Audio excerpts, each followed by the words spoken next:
were they not to miss their chance of the house? At the back of their minds, no doubt, was the worrying thought that some official of the Commissioners of Crown Lands might submit the name of a prospective tenant whom the King would find it difficult to refuse. In the records of the early 30s, one can sense the flurry of danger and a haste to make an inspection, as if a pair of inexperienced young house hunters had been warned by an estate agent that other viewers were interested. It made no difference that the house hunters were the most popular couple in Britain. They unexpectedly hurried south from a Scottish castle to a shuttered and dust-sheeted Piccadilly mansion that could be only partly opened up for their stay of a night or two. They set out from a mansion in search of a cottage, but with such glowing hope and anxiety that the early September morning became burnished for ever afterwards as one of the decisive and special days of a lifetime. If recollections are reliable, they drove in the Duke's Astor Sports Saloon, which so often waited at the garden gate at the back of 145 Piccadilly. At this exit, they could escape unseen into the park, in preference to the front cobbled forecourt of their London home, where every movement attracted public attention.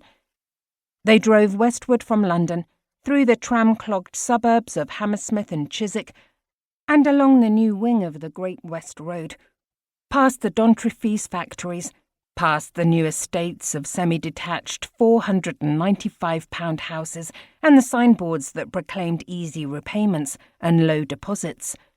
They drove through a perimeter landscape where forlorn 18th-century inns on their last leases were flanked by abandoned orchards and decaying barns, past flat and unpeopled cabbage fields, where was heard as yet no whisper of London Airport. It was a rural scene in the desolate throes of transition to urban subtopia, and the travellers necessarily raced ahead in imagination, seeking relief to the spirit amid the glades of Windsor Great Park. The Duke and Duchess knew every inch of the road, chiefly from visits to Fort Belvedere, and yet that day's journey was spiced by adventure, the excitement of an impending decision that might bring an incalculable train of future events. No one recognised the young couple, save for the casual glance now and then, congealing to an astonished, intent stare that has become the modern homage of royalty in our time. The little Duchess, petite and blue-eyed, still could not meet that startled, mesmerised gape without almost irrepressible amusement. 8 years of marriage had still not effaced her sense of ludicrous unreality. Her husband was less susceptible and less readily identified.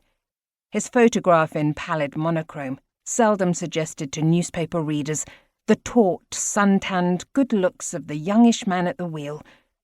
Besides, the celebrity of King George V's second son was a pale glimmer of the incandescent adulation and public attention constantly focused on his elder brother, the Prince of Wales. The Duke of York had reached his 36th year, tempered by training and inclination to his secondary role, and was modestly, incredulously, unaware of the affection that his own example of domestic happiness had won from the nation. So they came to the bridge across the Thames, at Staines, more delectable with country air then than now. So to Staines, as Pepys said, and got a guide who lost his way in the forest, till, by help of the moon, which recompenses me for all the pains I ever took about studying of her motions, I led my guide into the way back again. And so we made a man rise that kept a gate, and so he carried us to Cranbourne, where in the dark I perceive an old house, new building, with a great deal of rubbish, and was fain to go up a ladder to Sir G. Carteret's chamber, and there in his bed I sat down and told him all my bad news, which troubled him mightily.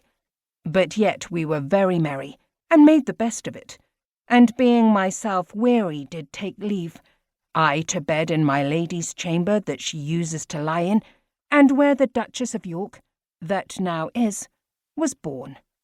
So to sleep. To keep listening to this audiobook for free, click the link in the description.